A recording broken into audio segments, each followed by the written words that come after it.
Joining me now to discuss this further is Mohammed Munir, who is a virologist at Lancaster University in the United Kingdom. Doctor, thank you very much for joining us here on TRT World. You know, I'm very confused. Right when the rest of the world was able to contain, right when China was able to contain COVID-19 cases, the rest of the world was seeing an increase in coronavirus. But now the exact opposite is happening. We are seeing a decline in the total number of COVID-19 cases in the rest of the world, but the cases in China are rising. What could possibly explain this? Well, when we talk about cases in China, we have to put in perspective about the number of people living. The 1.4 billion and then 30,000 plus cases are relatively little number compared to when we talk about, for example, in Japan, we have 60,000 cases per day. Yet there are certain factors that are predisposing China really high. One of the factors is that vast majority of population is under-vaccinated. When I say under-vaccinated, like 80 years old people, only 60% have the first dose and only 20% have 3 doses of the vaccine. And we know 80 years old and plus, they are highly vulnerable people. And even the vaccine coverage in the country is based on 2 homegrown vaccines, those are Sinovac and Sinopharm, which we know are not as effective as they are the mRNA-based vaccine.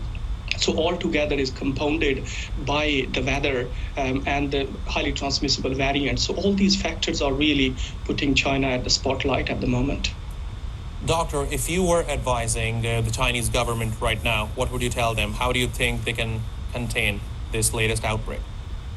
I think one of the things that Chinese government have to realize is that the zero COVID policy is not sustainable for long term because this virus is not going to go anywhere. It's already becoming endemic in many countries. So we have to find a balance between the control measures as well as the lives. So I think one of the things that government have to really put into the equation is to import the vaccines. Those are more effective than the homegrown vaccines, have to ramp up their vaccination strategy, particularly into the cold weather when we know respiratory infections are very high, and also to introduce other measures like ventilation and antiviral effect. We have learned in 3 years a lot of tools have been developed which are proven effective in the rest of the world. Those can be incorporated into the control strategies in China.